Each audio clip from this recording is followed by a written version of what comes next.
serbisyo at sakripisyo, gabay sa pangarap na nabuo. Kilalanin si Private Randy Zambrano at ang kanyang kwento sa kaugnay ROTC Stories ngayong linggo.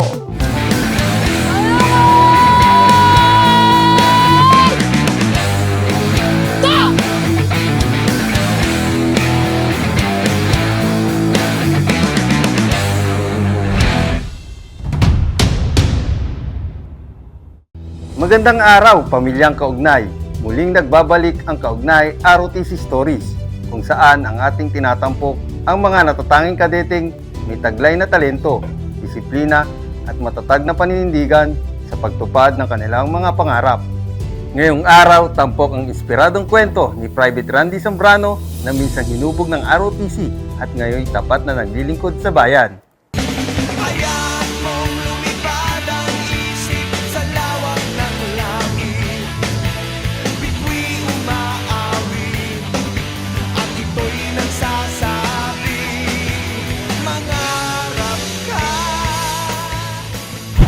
I'm Private Randy M. Zambrano Jr., Infantry Philippine Army.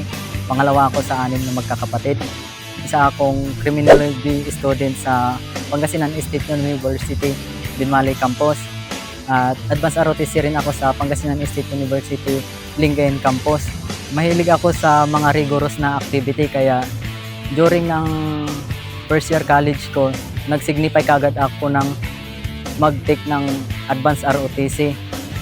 Sa una mahirap, pero bandang dulo naging ayos naman na. Sabi nga nila, wait until you become. Hanggang sa nakapag-training na ako ng RCT at Arab sa first RCBG. Si Randy po ay isang masunurin, matyaga at mapagkakatiwalaang anak. Bata pa lang siya ay nakita na namin siya ng talento sa pag-aaral. Bilang pamilya, pinalaki po namin siya sa isang simpleng tahanan na may takot sa Diyos, at ang palagi po namin tinuturo sa kanya ay ang naging mapagpakumbaba, matapat at matulungin sa lahat ng pagkakataon. Proud na proud po kami sa kanya.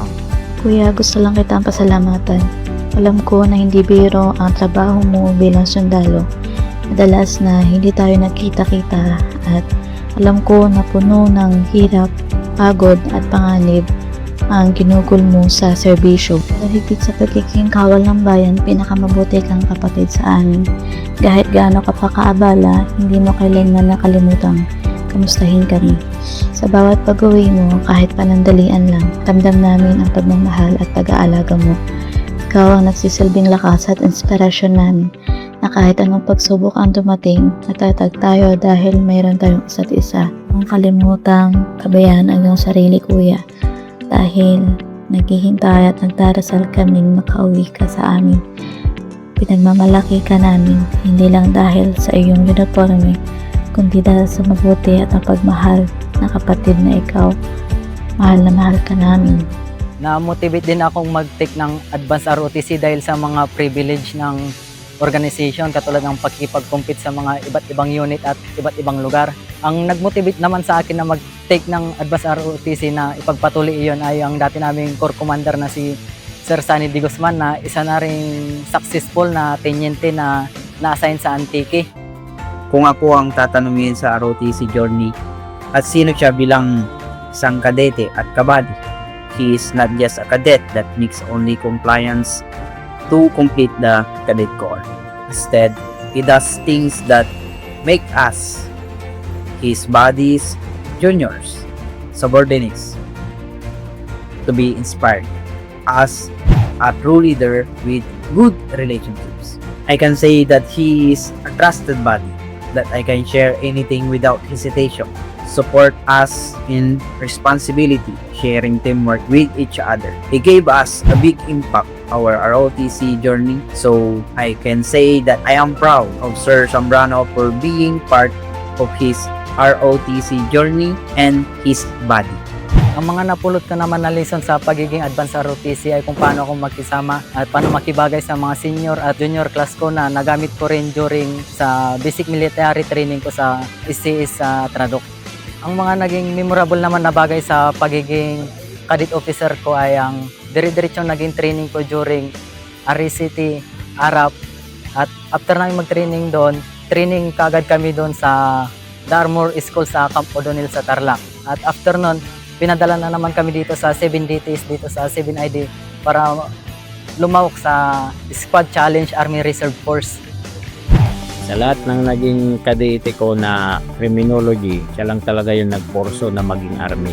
Alam naman po natin, sir, na pag criminology student ka, sa pulis ka talaga mag-apply. Pero ito si Private Zambrano is talagang pinursige niya makapasok sa army. Kaya sa'yo, Private Zambrano, good luck sa journey mo as a army. Sana pakamahalin mo at bigyang halaga ang napasok mong larangan. Napakabait na bata yung tao na yan. Mga aspiring naman na mag-advance ROTC, ipagpatuloy niyo lang yan kasi magagamit niyo din yan after niyo makapagtapos ng pag-aaral.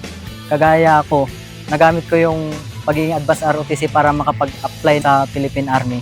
At sa mga kabataan naman, hinikayat ko kayo na subukan ng advance ROTC kasi tutulungan kayo nitong i-build ang pang-leadership nyo, ang self-confidence, at after nun magagamit nyo din yan para sa sarili nyo at sa pang-araw-araw nyong buhay. Sa mga nagbabalak naman na pumasok ng Philippine Army, kagaya nyo na lang din ako na nangarap, nagsumikap at inabot yung pangarap ko. Ngayon, naging sundalo na ako.